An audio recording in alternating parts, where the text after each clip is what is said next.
Paul wasn't at today's get-together. Where was he? Is he sick? Working, as usual. Does he always work Saturdays? Sometimes, yeah. There was some minor emergency, and he was needed on site. Hopefully he can make it the next time. As I suspected. What do you mean? What did you suspect? No rest for the poor, as they say. I guess it can't be helped.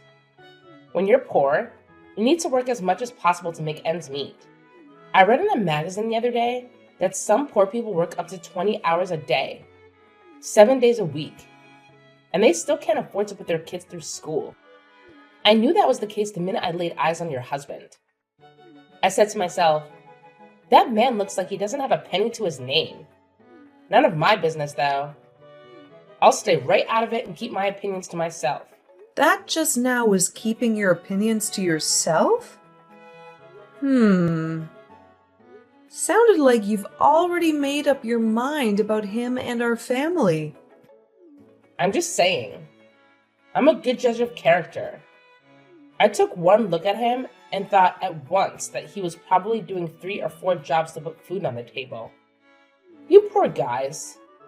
If you ever need anything, cans of soup, the odd lasagna now and then, you just sing out, okay?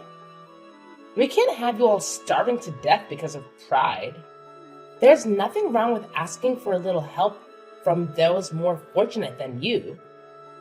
I see. Thank you so much for your charity. He's nothing like my Oliver. I bet your husband doesn't have a single piece of clothing worth more than a few dollars. That's the impression you got? Interesting. Paul doesn't care about fancy clothes, or anything fancy for that matter. He never has. Clearly! But don't judge him just because he's not interested in expensive clothes. Steve Jobs used to wear his scruffy jeans and his skivvy to product launch events, where everyone else was in suits. He didn't care either. Janet, it's okay to dream, but to compare Paul to Steve Jobs, that's a bit of a stretch, isn't it? Don't you think it's just a bit forward to assume someone is dirt poor without knowing everything about them? Sorry. As I said, I'm an excellent judge of character. I only need one glance to sum someone up. That's just the way he looked. I'm sorry. I didn't think poor people had any feelings. What? Are you reading your own texts? What you're saying is borderline hate speech. Please stop insulting me. What's wrong with calling poor people poor? Do they get offended? What if I call the horse a horse? I'd be right. The horse would think, yes, I'm a horse. You're right. Did you never hear the saying, don't judge a book by its cover? There's another saying that goes, appearance is 9/10 of the law. Thank you. I'm beginning to understand where you're coming from. Please, go on. Isn't it natural to look down on the poor? I mean, if they didn't want to be poor, they could stop it, right? I can't help feeling they're just being lazy. You're a housewife, right? Have you ever worked a day in your life? Me? Oh, good heavens, no. Ew. I don't think I'm suited to getting my hands dirty. I did have a job in a perfume shop for a week when I was in high school, but I had to quit. I couldn't stand touching the money. It's very dirty, you know. I read in a magazine that you can catch all sorts of diseases from touching money after other people have touched it. You should probably think about what you're saying a little more. Those kind of general statements can be really hurtful. My Oliver works for Prescott Chemicals, the biggest chemical producer in the state, one of the biggest in the whole country. And he's not actually making this stuff. Of course not. He's one of the top executives. We're so happy. Life is good. Don't you think it's better to have money for the children? I can't imagine growing up with poor parents. I shudder to think what their suffering must be like. My heart bleeds for them. Give it a rest, would you? You think I like hearing this? And really, you shouldn't judge people on their appearance. Your intuition isn't as good as you think. We're just fine with the status quo. Okay. Have it. You're right. You put on such a brave face. But you can let your guard down with me. I admire you in a way. It's kind of admiration mixed with pity, but admiration too. Wow, you do go on, don't you? I can assure you, we are fine. Well, if you don't at least buy your kids nice clothes, they end up just like their appearance. They'll never break the cycle of poverty. Those poor kids.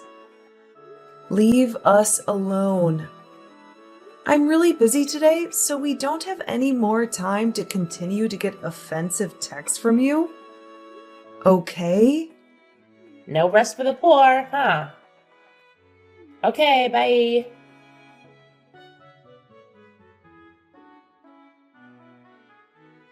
Montana, have you got a moment? Did you take my family's name off the list for the next gap together? Why did you do that? Oh, I didn't think you'd be able to make it. What? Well, you guys are struggling to get by, so I just assumed the fee we collect from each family would be a bit much for you guys. I didn't want you to have to break the bank to come. That money would probably be better off spent on the kids, wouldn't it? I thought I'd spare you the shame and embarrassment of having to tell the others the reason why you couldn't make it. And don't worry, your secret is safe with me. If anyone asks, I'll just say that one of your kids has the flu, something like that. You should be thanking me for looking out for you. I've got your back, Janet, and I mean what I say about you guys asking for help. We're always ready to lend a hand to the less blessed in our community. What are you talking about? Don't just go assuming things without even asking, okay? Our mothers have asked me why you would do such a thing. Well, I just don't like poor people. I want to help you realize that it doesn't have to be this way. I said we'd help you if you needed it. But it's more to help you realize the situation you're in and help push you into action. I don't like the poor. They bring me down every time I see them. By some miracle, you've managed to make your way into a group. I thought it was very odd, such a poor family being a part of our group. But it is what it is, and I'd like you to try and pull yourself up from the poverty you're in. It can't be very pleasant, living like that. I'm not following you at all. You've imagined some poverty-stricken family that you seem to have conflicting feelings about. All 100% of creation of your own mind. Based on nothing but seeing my husband wearing clothes that weren't designed by some famous Italian.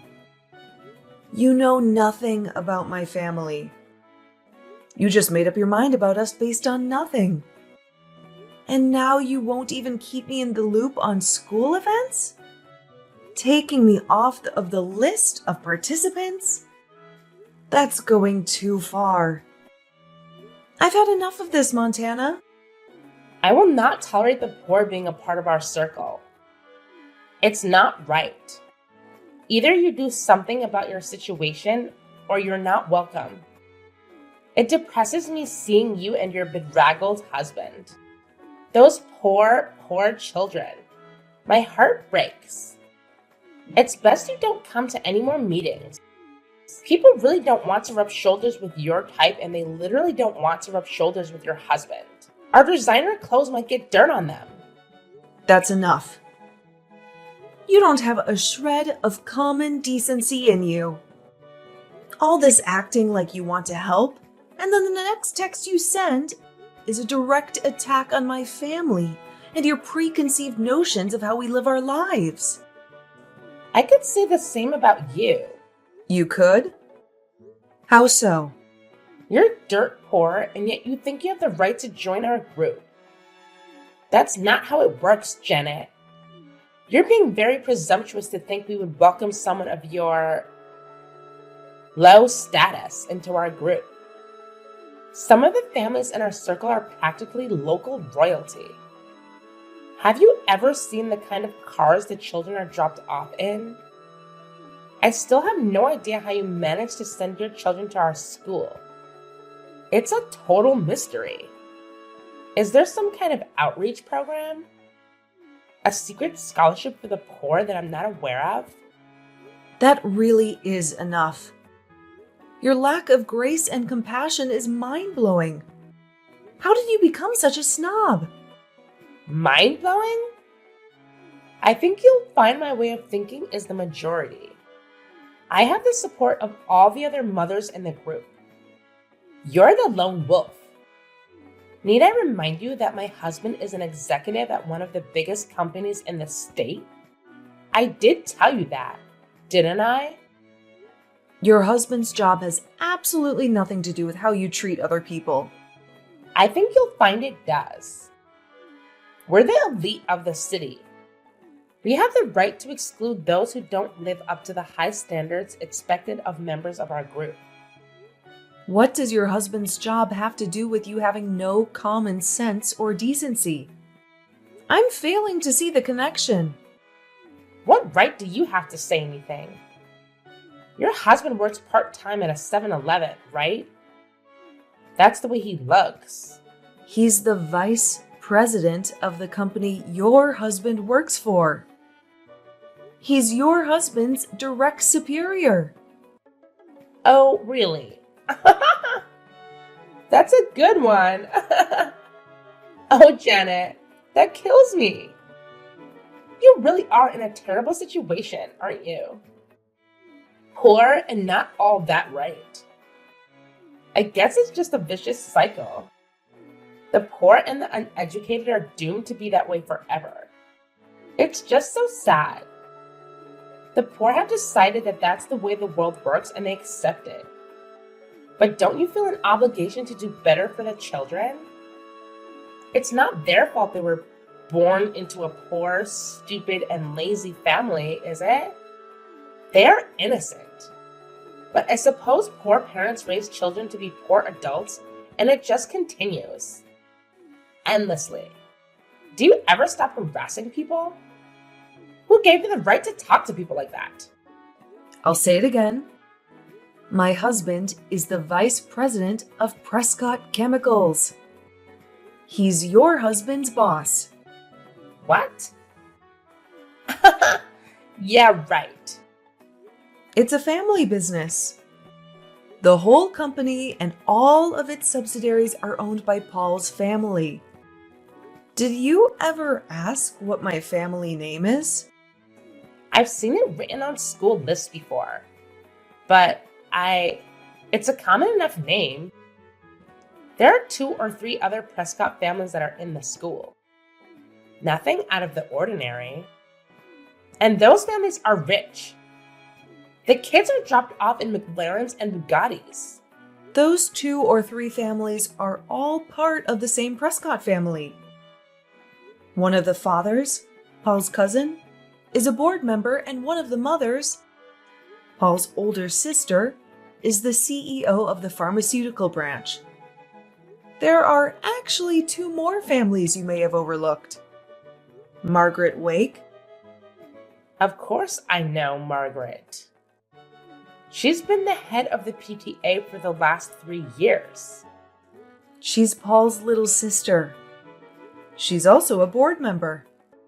Karen Evans. The area school commissioner? Paul's cousin. She also owns 30% of the entire company. Oh, God.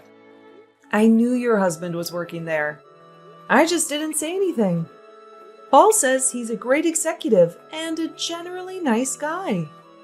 I didn't want to cause any problems between our husbands when they seem to have a genuinely good working relationship. No need to burden them with such trivial nonsense. But you've gone too far, Montana. Your prejudice has made you into a nasty, toxic person. You're lying. You aren't serious, are you? You're just making this up out of spite. Right? I'm not making up any of it. Until now, I didn't see the need to make this information public. But I won't be the target of your personal crusade against the poor. You seem to be bent on broadcasting your wealth and self-perceived elite status to anyone who will listen, while looking down on those less fortunate than you. And yet my husband has been your husband's boss all along. And you will have, of course, heard the name Hugh Prescott II. The president. Yes, of course.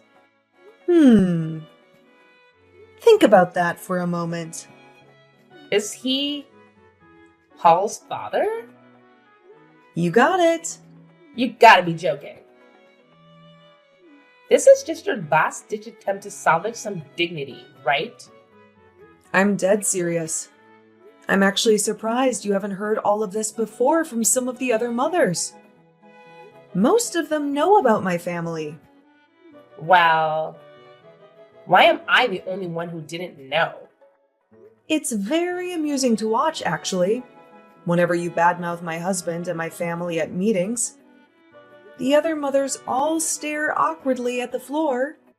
At first, it was baffling as to why you didn't notice. But now I can clearly see that you're so stuck up and established that you are incapable of noticing anything that happens around you. It's like you're in a little bubble. All you can hear is your own voice. I didn't know. Why didn't anyone tell me? You only moved to the city last year, right? I guess you just didn't ask enough questions. Didn't care about others? You'll have to ask yourself that one.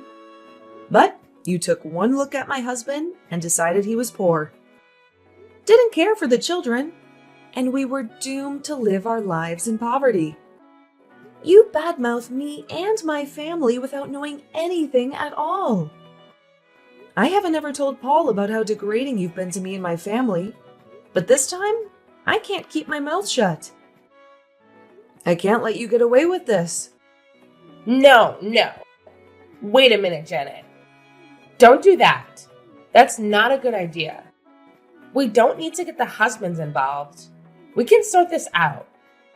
Just you and me. This can't have any effect on my husband. He hasn't done anything wrong. This is between you and me, right? Your husband has done nothing wrong. As I said, Paul and the rest of the board are very happy with him. He's an excellent worker. But I'm going to tell Paul about this.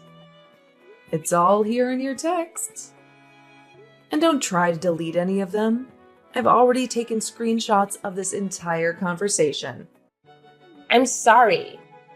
Please don't tell your husband. It'll open up a whole can of worms. Please, let's just talk about it. You and me. What do you say, Janet? Can a girl get a second chance? But it isn't just me, is it? There are other mothers who avoid you at all costs. What other things have you done to make people stay out of your way? People avoid me? Absolutely. And you haven't even noticed? Most other mothers don't want to be in the same room as you. You're living in a dream world where you can only hear your own voice. Nobody wants to be anywhere near you. Have you really not noticed that people say as little as possible? That everyone has an excuse to leave when they have to talk to you? I did think that the children in this town do get fever more than other places. Why do people avoid me? I'm nice to everyone. I'm always organizing school events. I thought I was popular. I'm wealthy, dress well. What's not to like? Just being rich doesn't automatically make you popular. Why would you think that? Most of the families that have children that are in school are wealthy. It's a level playing field. and yet you seem to think you're at the top. What makes you think you're better than everyone else? Or is it some insecurity that makes you want to assert dominance over those less fortunate? You thought my family was poor, so you focused all your attention on me. Did it make you feel better to be so patronizing? Oh, and Montana? Just one more thing before I let you go. What else could there be? I know you've been seeing the third grade teacher, Mr. McCarthy. What? What are you talking about? There are witnesses. And photos. That's an outright lie. Oh, really? They've been shared amongst the mothers group. Everyone's seen them. There's no doubt it's you. Some of them are very damning for a married mother. They could be extremely problematic should they fall into the wrong hands. If someone should, I don't know, forward them to your husband? Everyone has seen them. Yep, every single mother in the third grade. So, should someone with a grudge against you choose to get a little revenge? Well, it would be very easy, wouldn't it? I'm not saying I'd do such a thing, but who's to say another mother wouldn't do it? You aren't very popular, so I wouldn't count on everyone keeping quiet. I'd be very worried if I were you. There is plenty of evidence. I'm thinking I should go and have a talk with the principal. What do you think? No, don't do that. This can't be happening. You're trying to trick me, right? This is an elaborate plot to get back at me for looking down on you and your family. Right? Janet!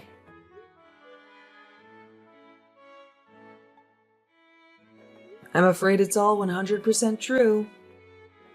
Karma, Montana. The world has an uncanny way of delivering payback. But it's simple, really. It's just a natural reaction to how horrible you were. If you hadn't treated people so badly, people wouldn't hate you. Simple, easy to understand. Wait. I haven't been having an affair, and I had no idea about your husband and his family. I'm sorry. I apologize. Forgive me. You don't have to tell your husband. Please don't do it. I don't think I needed to. I didn't want to bother either of them, but you went too far. You insulted my husband and children. I can't let that go. My husband will be contacting you. You can apologize to him directly. I will. Just please don't tell Oliver. If he finds out about Mr. McCarthy, I'll be in a world of trouble. Please promise me you won't say anything. Janet, can you promise me? I can't make any promises. What happened between you and the third grade teacher is my business. If that comes out, so be it. But it won't be coming from me. But everyone knows about it. If it comes out, you'll have to deal with that yourself. I couldn't stop it if I tried. I will say there have been strong words posted in the group chat about a teacher who does such a thing. More than a few mothers have started to doubt whether they can trust a teacher who hasn't been fair with a married member of the PTA. Personally, I think it probably should become public knowledge. The school has a reputation to uphold and can't just brush this sort of thing under the rug and pretend it never happened. Aren't you embarrassed about what you've done? Yes, of course. I let lust get in the way of my family. I'm so sorry. I apologize, Janet. I'm sorry. Forgive me. I'm sorry for what I said about you to your husband and children. I'm sorry for seeing Mr. McCarthy. I'll never meet him again outside of school. Can't you just help me out this once? Talk to the other mothers. Make sure my husband never hears about this. Please. It isn't for me to decide what happens. It's your bed. Now you've got to sleep in it. I'm not going to cover it for you. Don't say it like that. I don't know what to do. I'm finished. I thought we were friends. Friends? You aren't serious, are you? With the condescending way you've treated my family? You really can't hear anything but your own voice, can you? One glance at my husband, and you immediately thought he worked at a convenience store. And what if he did? Why does it matter so much to you what people do or how they live? It just so happens that the day you saw him, he'd just gotten back from a team-building survival camp that Prescott runs every year for its employees. That t-shirt with the holes in it even had Team Building 2012 written on it. Paul has been leading the camp for the last decade. Your husband was in that camp, but you didn't even think to put two and two together. As I said, you're in a dream world. Your self-centeredness is at the heart of this. You also tried to kick me out of the mothers group. Have you forgotten that? Friends? Why on earth would I consider you a friend? Sorry. That wasn't what I wanted to do. I was trying to help you. Remember they were all lasagna? I was only joking with you. I didn't really mean all those things I said. Just a bit of teasing between friends. It's too late. The other mothers have all said they're blocking you and won't take your calls.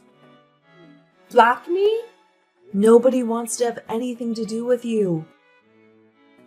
All you do is trash talk people.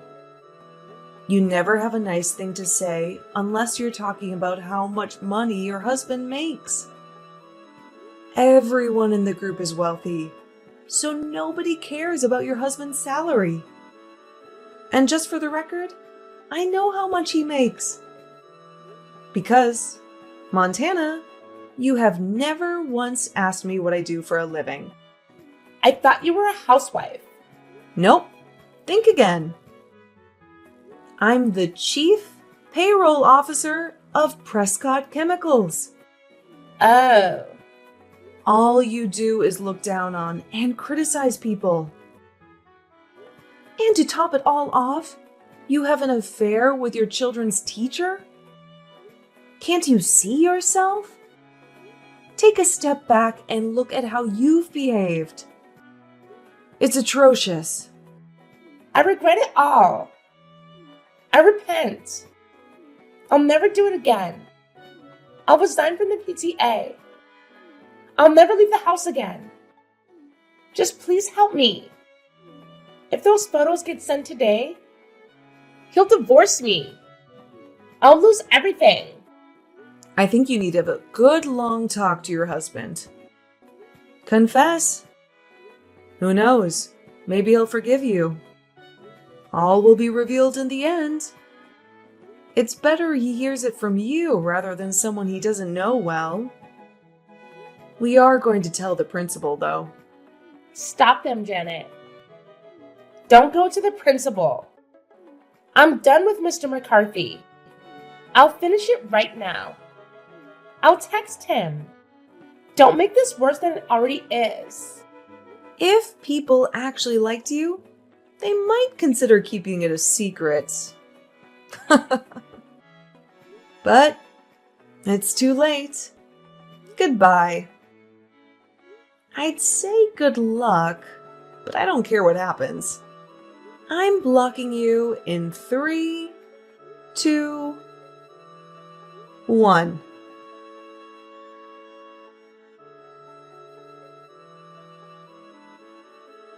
Montana started trying to butter up the mothers of her group by sending presents and overly flattering handwritten letters. But it was all far too late. Because Prescott Chemicals and all of its subsidiaries were full of Paul's family members, the group soon found out that Isla's husband was just a regular chemical factory worker and not a high-ranking executive after all. And, as icing on the cake, her husband found out about her affair with the 3rd grade teacher and filed for divorce. This whole story ended with her being kicked out of the house and losing custody of her children. Her extreme selfishness and prejudice to others came back to bite her. It really is true what they say. What goes around